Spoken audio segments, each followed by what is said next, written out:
Hey, I want to talk about the Mossberg 500 and how it impacted my life.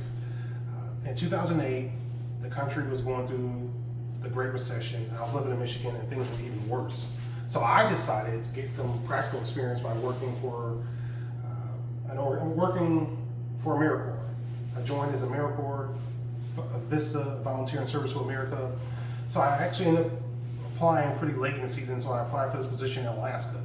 I don't know what made me go with Alaska. I think it's because I thought that if it's more remote, it'll be easier for me to actually get, I'll be able to beat out the other applicants. Well, anyway, they called me and I was able to actually join AmeriCorps, Vista Volunteer and Service to America, right? So I went there and I had a big culture shock. A lot of people think of Alaska as, oh, it's gonna be this cold environment. No, what you're seeing right here is what people would more likely wear up there. It's basically a rainforest. It's beautiful. Mountains are just absolutely beautiful. I spent a lot of time hiking, enjoyed it. But anyway, I was downtown in Ketchikan, Alaska, and I came across this store. Something called Tungus Trading. But anyway, I went inside and I saw this big, massive, it's not a statue, it was like, you know, when they kill an animal and they just preserve it. But anyway, this big bear just standing up like this. That was crazy. That was crazy. That was why I've never seen anything so big. That was supposed to represent an animal, but it once was an animal. But anyway, inside this store, I came across the Mossberg 500. Now, at the time, I was worried about the economy. I was convinced that we're heading towards economic collapse. Fortunately, that didn't happen. We did kick the can down the road, but that's a whole other issue. Anyway, I was interested in stockpiling food and water and preparing for an emergency. Well, one of the things I thought about was defense, and that led me to this right here.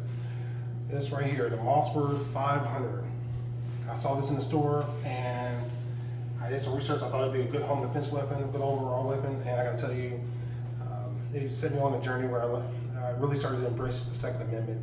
I shot this gun a lot. I remember going to this clay range, and man, I couldn't hit anything. I was just terrible. I didn't understand you gotta shoot a little bit ahead of the target. But anyway, I didn't have the right type of shotgun for that anyway. Anyway, it's no excuses. At one point, I shot it so much I lost the bead. I had to get that replaced. I actually ended up breaking this. This pump grip actually broke, so I had to replace this with this plastic as well as a wood. But this allows me to put a flashlight on either side if I'm interested. I kept the wood stock. There's a little Alaska engraving right there, pretty cool. Learn to break this thing down. I like the fact that you can just press on this. This is pretty convenient. Press on this, you're able to activate the shotgun. The safety's up here, which is kind of cool. I really enjoyed that. Just flip up. And man, you know, when I think about this gun, I think about Ketchikan, Alaska. I think about the fried halibut, because I wasn't even a big fan of fish, but man, that fried halibut and onion rings, oh my goodness. Whew, incredible. Those Ketchikan boots, I used to call them Ketchikan boots, those big rain boots or whatever.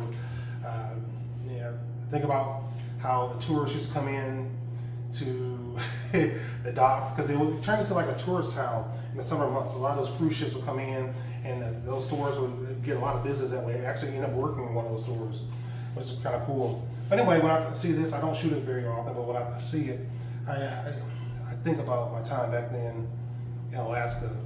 I remember at one point I had to go for continued development training in Anchorage, Alaska, which is basically a pretty decent sized city.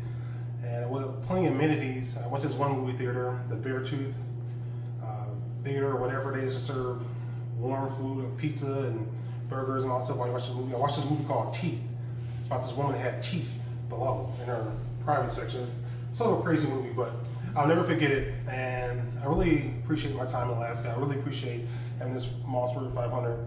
It set me down on a path where I actually learned more about the Second Amendment and other constitutional rights and actually value them. It's amazing how many people don't really value their rights. But anyway, this is a Mossberg 500. Still got the original stock.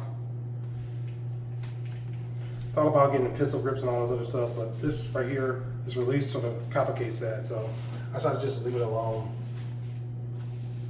But yeah, that's the story of my Mossberg 500 and my adventure in Alaska. It's pretty awesome.